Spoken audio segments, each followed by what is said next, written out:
नमस्कार मैत्रिणींनो, सर्वजणी कशा आहेत? मस्त आहेत ना? मस्त राहा। आज मी तुम्हाला सुकट कसं करायचं ते दाखवणार आहे।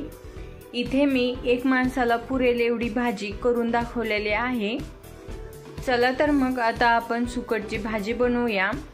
सुकटची भाजी बनवण्यासाठी अर्धीपेक्षा पण कमी अशी सुकट घेतली आहे। नंतर मी बटाटे, खोबरं, कांदा, लसूण आणि टोमॅटो घेतला आहे। आता ही सुकट आपण कढईमध्ये लालसर थोडीशी होईपर्यंत भाजून घेऊया।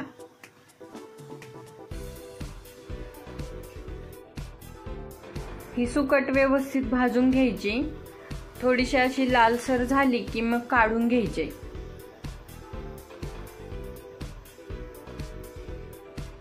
आता इथे आपण खोबरं आणि लसूण एकत्र करून वाटून घेऊया।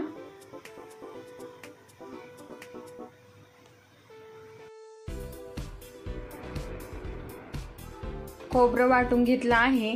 आता मी कांदा, टोमॅटो आणि कोथिंबीर एकत्र करून वाटून घेते।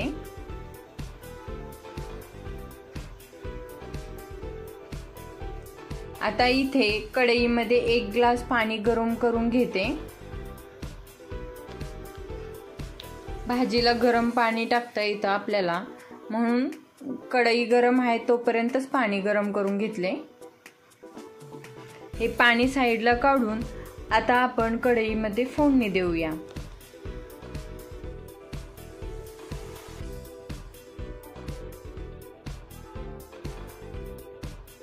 कढईमध्ये तेल टाकून घेते। अंदाजे 1 माप असं तेल टाकून घेतलेलं आहे मी।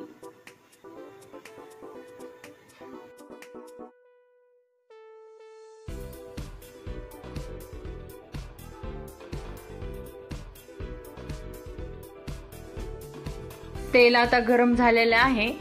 त्यामध्ये आपण वाटून घेतलेलं वाटण टाकून घेते।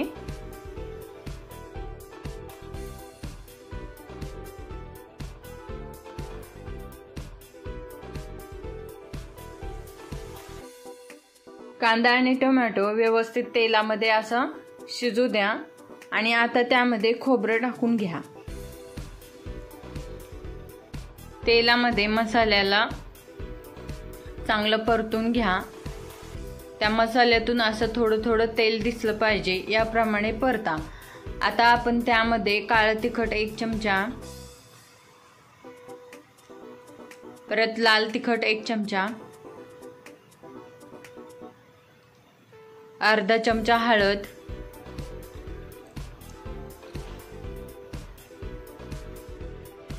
आणि धनिया पावडर 1 चमचा असे मसाले टाकून घेऊया।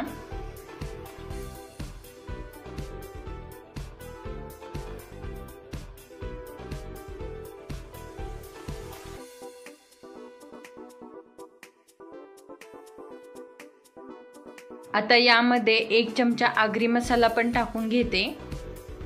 आगरी मसाला टाकलं की वेगळीच टेस्ट येते।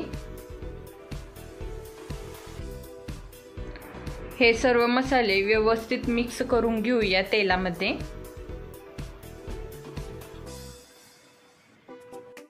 मसाले व्यवस्थित मिक्स होण्यासाठी उगाच थोडंसं पाणी टाकून घ्या,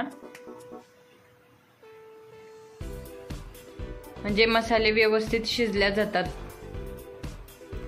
आता त्यामध्ये बटाटे टाकून घेते। बटाटे पण व्यवस्थित मिक्स करून घ्यायचे। आता आपण त्यामध्ये धुवून सुकट टाकून घेऊया। कधीही सुकट धुवूनच टाकायची, त्यामध्ये थोडे थोडे खडे पण असतात त्यामुळे।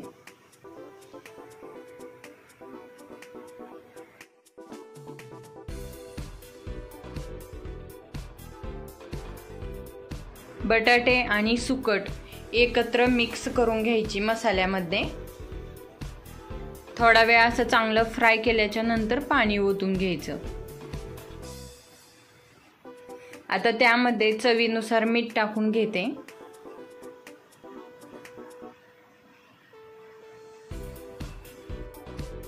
सर्व व्यवस्थित मिक्स झालेले आहे। आता आपण त्यामध्ये एकदम गरम पाणी ओतून घेऊया। 1 ग्लास गरम पाणी घेतलेलं आहे, त्यामुळे पूर्णपणे 1 ग्लास पाणी मी ओतून घेते आणि व्यवस्थित भाजी शिजवून घेते। आपण हिला शिजवून एकदम सरबरीत सारखी भाजी करून घेऊया।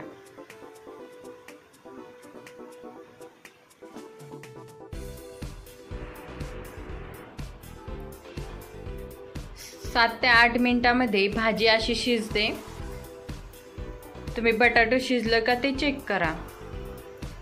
आपले बटाटे शिजले की भाजी आपली झाली म्हणून समजायची। थोड्या वेळासाठी परत झाकून 5 मिनिटं शिजवले होते आणि बघू शकता तुम्ही बटाटे शिजले आहे आणि भाजीतले पाणी पण आटलेलं आहे। अशा प्रकारे जर सरबरीत भाजी करायची असेल तर तुम्ही करू शकता आणि तुम्हाला जर थोडंसं पाणी हवं असेल तर अर्धा ग्लास पाणी वाढवा, म्हणजे थोडीशी सरबरीत भाजी होते। त्यावर आता मी कोथिंबीर टाकून घेतली आहे, व्यवस्थित मिक्स करते। ही भाजी आपली तयार झालेली आहे। अशा प्रकारे सुकटची भाजी करून बघा आणि मला कमेंटमध्ये सांगा की कशी वाटली तुम्हाला अशा प्रकारे भाजी केल्यावर आणि टेस्ट कशी झाली ते पण सांगा। व्हिडिओ पूर्ण बघितल्याबद्दल धन्यवाद। अशाच नवीन रेसिपी बघण्यासाठी कुक विथ अर्चना या चॅनलला सबस्क्राईब करा। थँक्यू। चला मग आता आपण पुढच्या रेसिपीत भेटूया। तोपर्यंत काळजी घ्या आणि खात राहा। थँक्यू।